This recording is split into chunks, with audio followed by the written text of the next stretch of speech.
Les damos la bienvenida. Muy buenas noches. Bienvenido Raúl Viña. Gracias por esta instancia, este tiempo que dedicas a este programa. Y gracias, Ofelia. Adelante.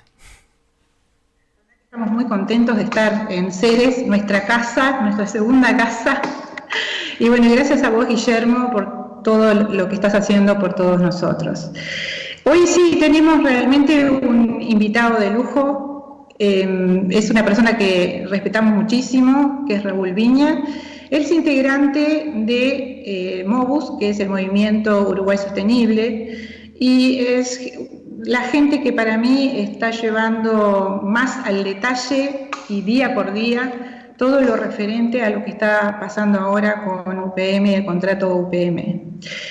Es un problemón realmente esto que está pasando con el problema este de UPM, es brutal.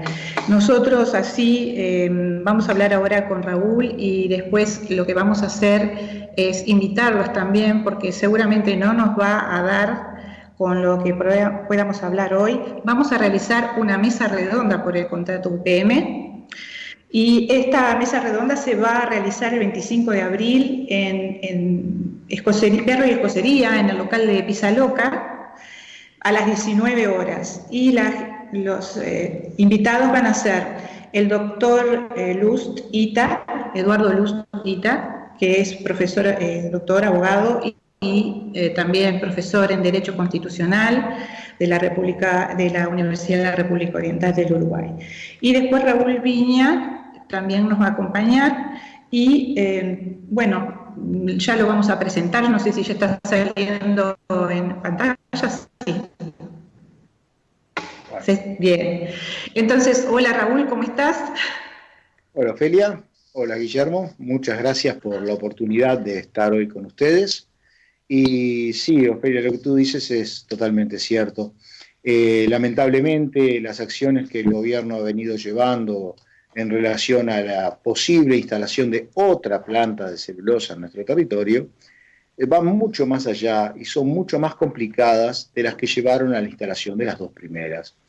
Haciendo un raconto, cuando fue la primera planta, prácticamente no hubo cambios en lo que tiene que ver con la normativa aplicable y demás. Sí se le dieron quizás demasiadas ventajas, como es el otorgarle una zona franca a una empresa que viene a procesar un producto local.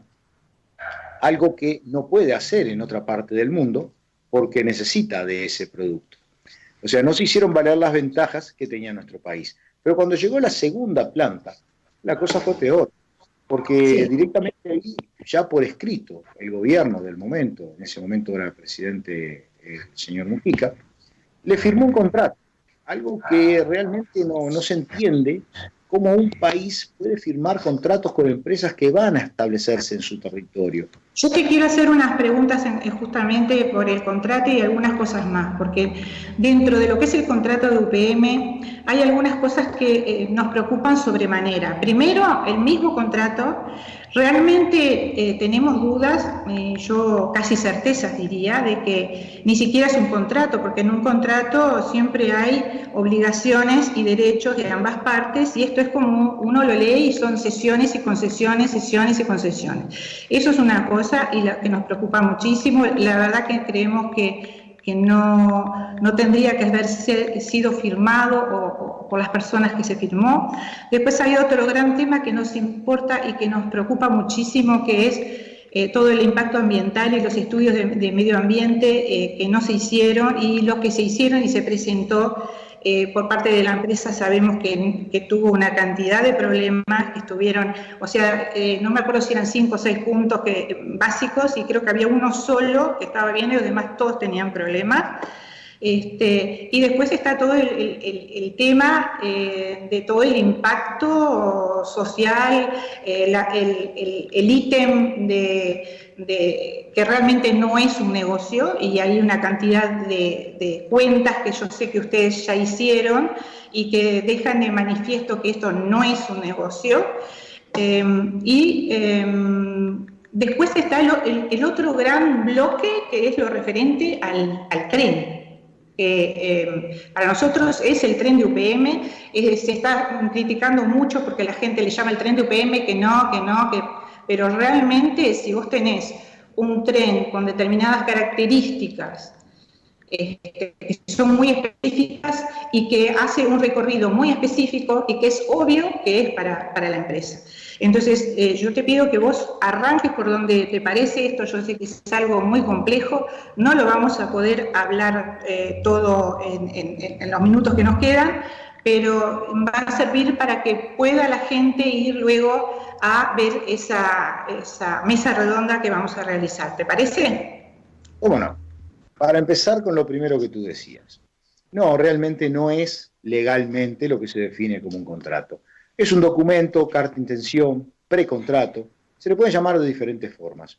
El inconveniente que tiene esto es que más allá de la definición sobre lo que se firmó específicamente el 7 de noviembre del año 17, más allá de eso, todo lo que está contenido en ese documento, que son todas esas concesiones que le hace el Estado uruguayo, todos esos regalos que verdaderamente se le van a hacer a esta empresa, que como yo venía explicando, después de la segunda planta, esta tercera es todavía peor, porque más allá de hacerse el contrato imposible de hacer entre un país y una empresa, que es renunciar el Estado a ser justamente el que manda, más allá de eso, en se le dan todavía mayores concesiones. Y todas esas concesiones pasan a cobrar fuerza contractual verdaderamente al momento que UPM tome la decisión final de inversión. O sea, cuando UPM dice, voy a finalmente instalar la planta, bueno, a partir de ahí, todo lo que está en el contrato hay que cumplirlo, hay que pagarlo, y son todos costos que vamos a tener los uruguayos. En el otro tema que tú decías en cuanto a las cosas que se le dan también a la empresa, sí, les hemos dado demasiado, y específicamente en los temas de estudio ambiental, todavía está en estudio de la Dinama dos de las tres patas. Esto tiene tres patas directamente. Uno es la planta propiamente dicha, planta que no podría instalarse normalmente en un río como el Río Negro, simplemente por las diferencias de caudal que tiene ese río a lo largo del tiempo, sufre grandes variaciones, y solamente se puede instalar ahí porque existe la represa de Rincón del Bonete con una reserva de agua. Reserva de agua que la UTE, los técnicos de UTE, vieron la necesidad de ampliar ante la obligación asumida por el gobierno de otorgarle un caudal permanente de agua a la planta de UPM. Tanto es así que los técnicos se pusieron con el tema de que, bueno, que había que aumentar la cota, y saltó el problema que vimos hace unos meses atrás, cuando desde algunos ámbitos del gobierno se dijo, no, eso no está estudiado, no se va a hacer. Pero el tema viene de que si se le da el agua a UPM, entra a ser nuestro sistema eléctrico, entra a ser inestable.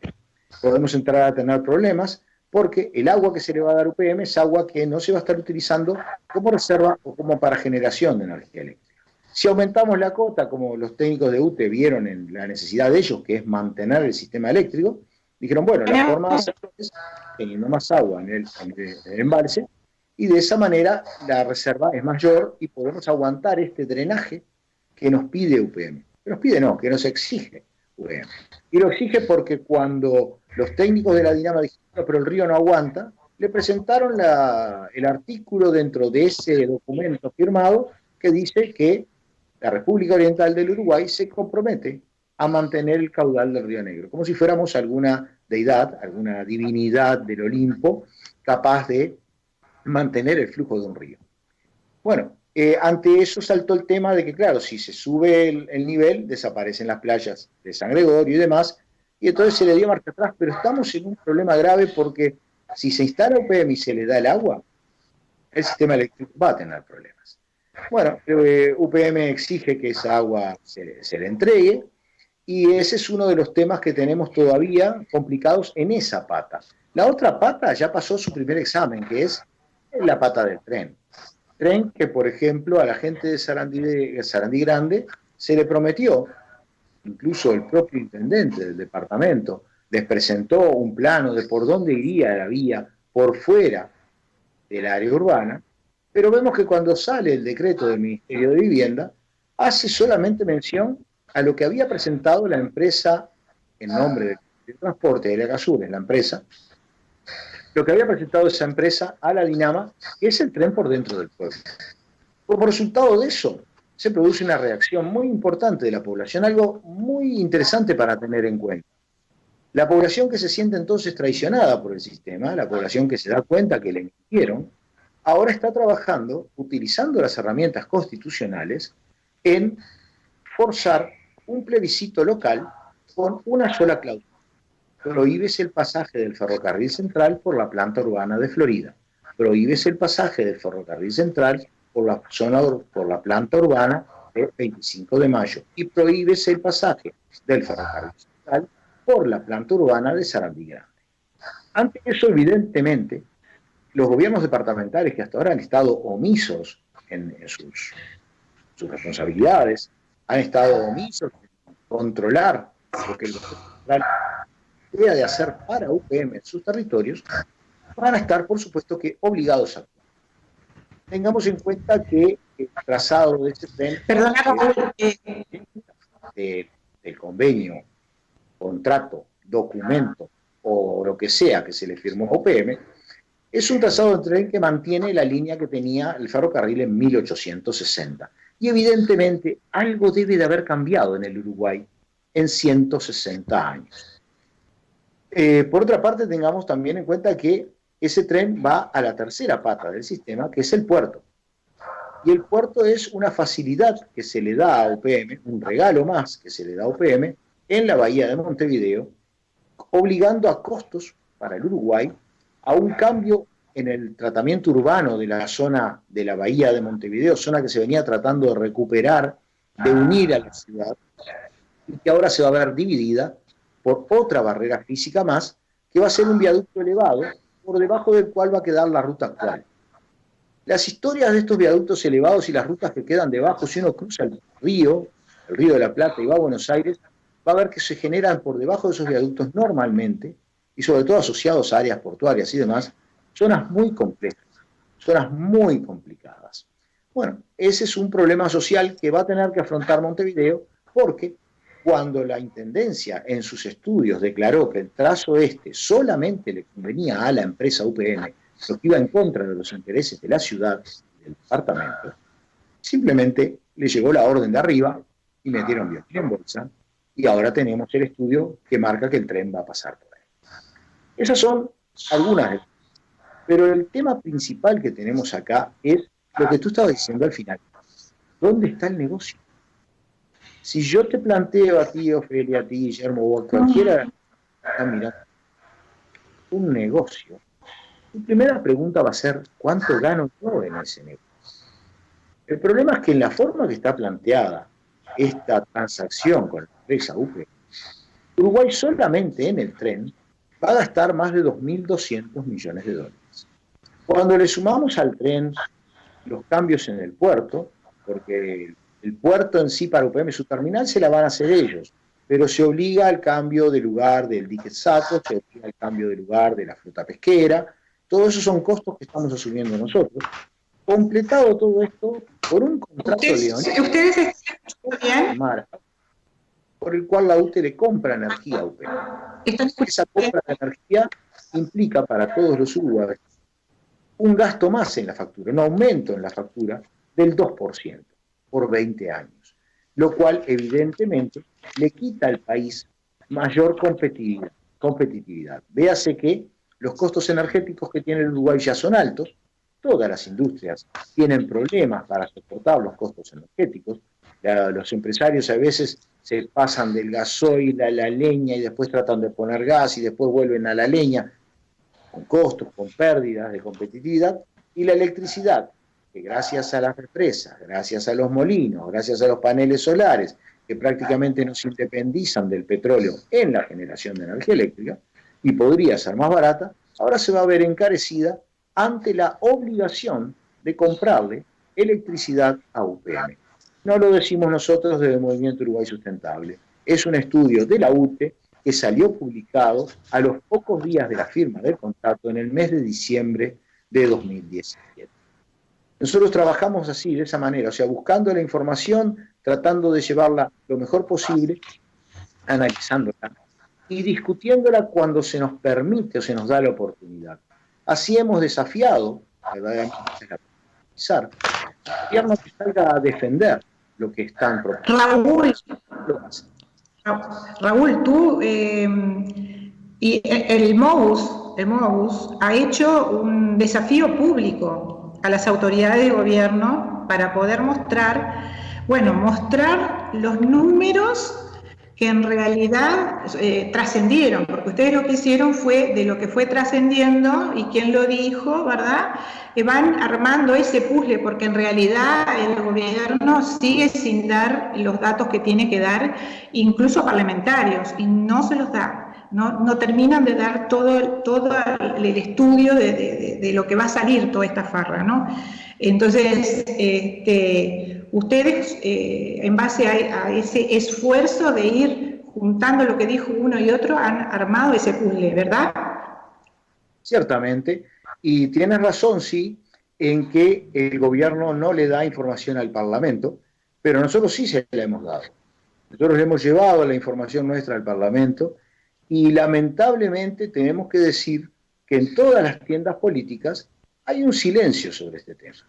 Lamentablemente tenemos que decir que no escuchamos a nadie, con una sola excepción, salir a decir, este contrato hay que pararlo. Nos lo dicen de persona a persona. Cuando tú hablas con algún diputado, senador y demás, dicen, sí, no, esto es malo, habría que pararlo. Pero después no salen a decirlo. Yo, la verdad, no entiendo cuál es el cálculo que están haciendo, si tiene algo que ver el que estemos en un año de elecciones, ¿no? Pero lo cierto es que, siendo algo que afecta al país para los próximos 30 o 50 años, porque veas el disparate de darle una concesión en el puerto por 50 años, cuando a la vez la concesión para la planta es de 30. Entonces, una pregunta para cualquiera que esté escuchándonos ahora, ¿qué pensás estar haciendo en el 2070? Anda a saber si estamos. No vamos a estar en el 2070. Tengo que hacer el cálculo, parece seguro que no vamos a estar. De una parte del puerto de Montevideo. Y los puertos son algo importante, algo estratégico, son la entrada y salida. El tráfico marítimo es el principal. Y hoy vemos, por ejemplo, grandes potencias como China, que en estos últimos días están tratando de lograr quedarse con intereses portuarios, por ejemplo, en Grecia, en Italia, para dominar las vías de navegación hacia Europa. Y aquí le estamos permitiendo a una empresa como UPM justamente dominar eso. Del puerto chino al otro lado del cerro hablamos otro día, ¿no? Pero también es otro regalo que hacemos. Y si seguimos regalando el Uruguay, ¿de qué vamos a vivir? ¿De qué va a vivir el Uruguay si permitimos que el procesamiento de la madera, esa madera que fue generada, toda la forestación en este país, fue generada con subsidios, fue generada con regalos? Si tú plantabas eucaliptos hace unos años, la mitad del dinero que gastabas en implantarlo se te devolvía. Además de no pagar impuestos, no pagar contribución, un montón de cosas que tenías como ventajas para que la forestación creciera. ¿Quiénes aprovecharon esas ventajas? Lo aprovecharon principalmente estas empresas como UPM, Bosnia, Stora Enso, Arauco, casi todas europeas, alguna chilena, ¿tá? Solamente después, cuando se usa la madera, se le subsidia la producción de celulosa. Producción de celulosa que ayer escuchaba gente del sindicato de la propia planta, ¿no? No del sindicato de la madera que no le permiten entrar a las plantas, sino del sindicato de la propia planta, que decían, se gana muchísimo dinero con la celulosa. Nuestros cálculos son que solamente la planta de Freyventos le genera a UPM de ganancias más de $1 millón por día.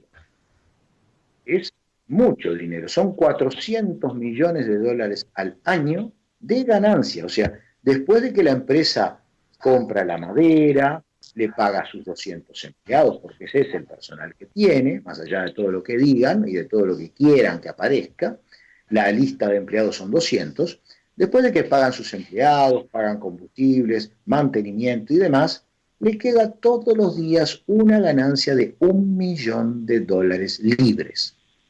Bueno, a ese procesamiento de la madera nacional no se le cobra ningún impuesto.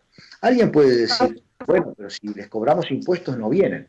Bueno, pero si vienen y Uruguay no gana nada, mejor que no vengan, porque realmente no ganamos absolutamente nada. La madera nuestra se exporta, los troncos que vemos pasar por el puerto de Montevideo, o se exporta cuando ingresa a las plantas de celulosa, que así queda registrado en la aduana uruguaya. Es una exportación de madera a la zona franca.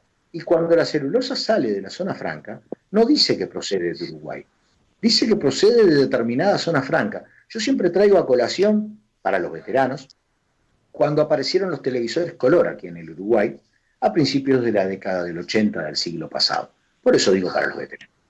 En aquella época habían aparecido unos televisores que eran bastante baratos, marca Sanyo, marca japonesa, pero venían producidos de la zona franca de Manaos. No venían de Brasil, venían de la zona franca de Manaos.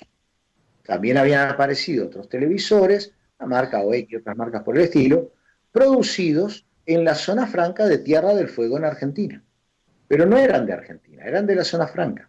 De la misma manera, la celulosa que se produce en las zonas francas es mandada al mundo como procedente de esas zonas francas. Eso igual estamos mintiendo muchas veces con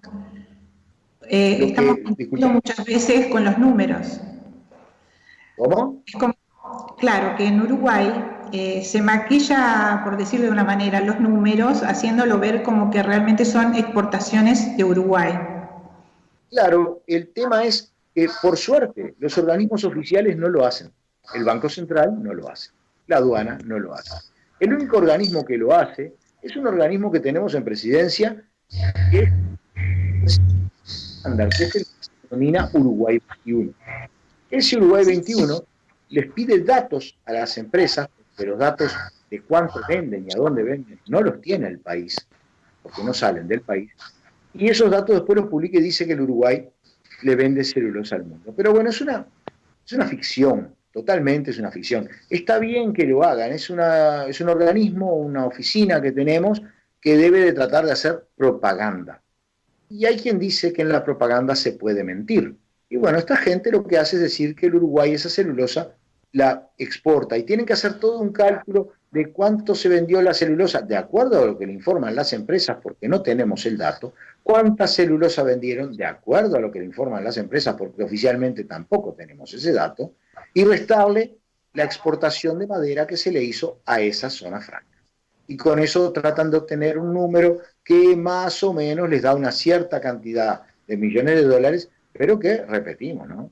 Son datos que le dan las empresas porque Uruguay carece de esa información, porque esa información, al ser de zona franca, no corre. ¿Para dónde corre sí el número de zona franca? Y ahí voy a lo que tú decías de inflar números. Lo que se produce en las zonas francas, geopolíticamente, tiene que ser asignado a algún país. Y se le asigna al país del cual las zonas francas forman parte de su territorio. Entonces, la producción de la zona franca de Fraiventos, la producción de la zona franca de Conchillas, la producción de la zona franca de Colonia, que también es industrial, donde se producen concentrados de bebidas de una conocida marca de plaza mundial. El producido de esas tres zonas se suma al Producto Bruto Interno. ¿Qué es lo que se hace con eso entonces? Cuando tú haces la relación entre deuda y producto, te da mejor porque le sumas eso, que es dinero que de verdad no entró a la economía. Para ponerlo bien claro, es como si yo gano 100 pesos y voy a pedir un crédito y me dicen, mire, le puedo dar un crédito hasta 70 pesos. Pero si yo junto el dinero que se produce en un kiosco cerca de casa, podría ser esta zona franca, entonces en lugar de ganar 100 pesos yo gano 110. En lugar de poderme endeudar por 70 pesos, capaz que me dan un crédito por 77. Y esa calecita es la que lamentablemente está entrando a nuestro país. Agrandar sus ingresos para cuando se presenta ante una tarjeta, ante una cooperativa de crédito, a nivel mundial, quiero decir, o manda bonos del tesoro, lo que sea, la emisión de esos bonos va contra un producto que es artificialmente inflado y de esa manera no figura como que estamos tan mal en la relación deuda-producto. Pero es absolutamente artificial porque ese dinero Uruguay jamás lo ve. ese $1.000.000 por día de ganancia solamente va a los balances de UPM, que los presenta trimestralmente ante las bolsas internacionales. Ellos cotizan en la bolsa de Helsinki, y los presenta ahí con gran orgullo para sus accionistas, que por supuesto están muy contentos con la planta de Freyventos, porque es la inversión más rentable de UPM en todo el mundo. Evidentemente un gran negocio para ellos, porque más allá de todo esto que estábamos diciendo, además estamos regalando los nutrientes de nuestro suelo, la calidad de nuestras aguas, la salud de nuestra gente.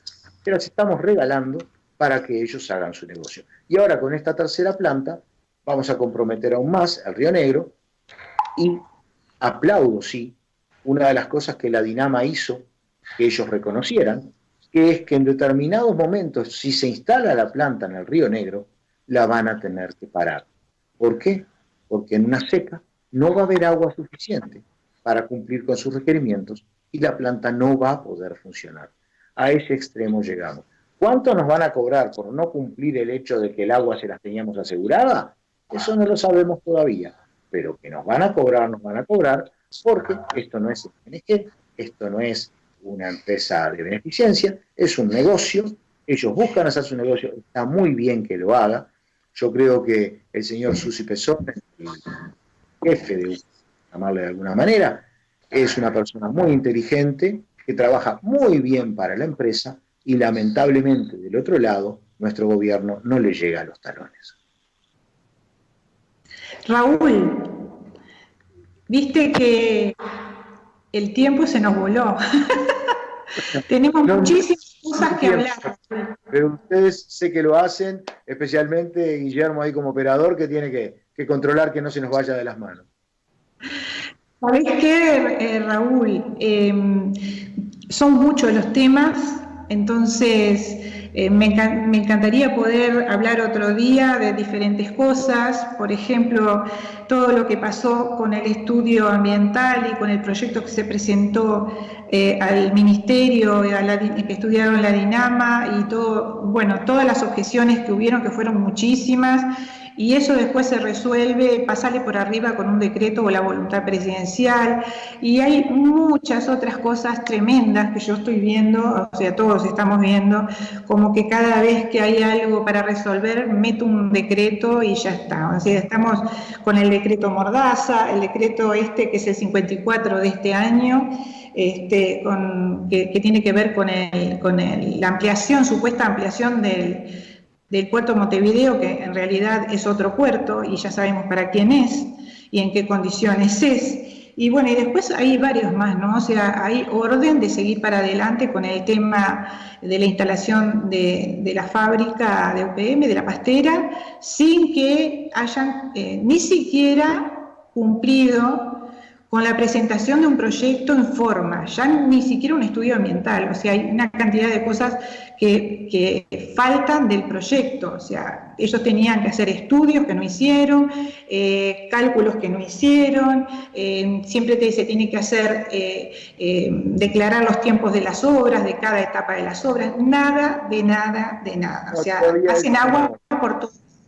No apareció todavía, es cierto. Bien. Pero, Felia, hay una cosa, una exhortación a los muchachos del Palacio de Mármol.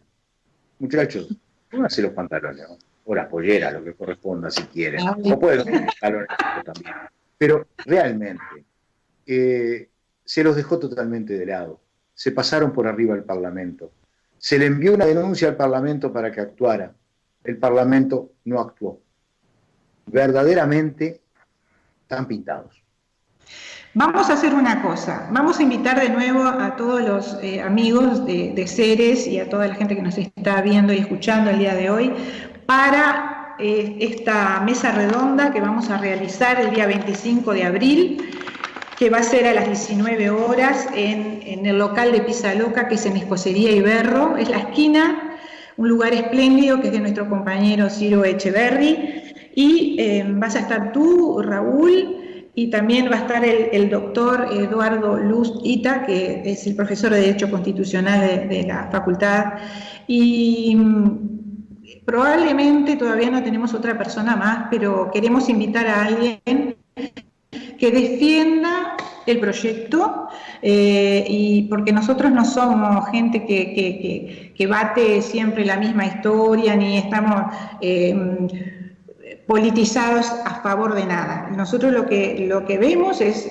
yo sé que el MOBUS también hace un estudio objetivo de la situación del contrato y de todo lo que está pasando alrededor, y eso es lo que nosotros les invitamos a exponer, y bueno, se verá, o sea, cada uno con sus argumentos, y me parece que es la manera de que las personas se puedan sacar las dudas, porque si nos escuchan solo a nosotros, por más que nosotros demos todos los detalles que estamos dando, siempre está aquella cosa de, bueno, sí, capaz que lo maquillaste, no lo maquillaste, de dónde sacaste el dato, siempre hay esas cosas. Entonces, bueno, está bien, hablemoslo, y que estas otras personas, hay muchos políticos también, y muchos senadores, diputados, que por ahí no se han tomado el tiempo de leer en profundidad y analizar, porque lo han dicho, analizar el contrato, van a tener la oportunidad directa de hacerlo, ¿no?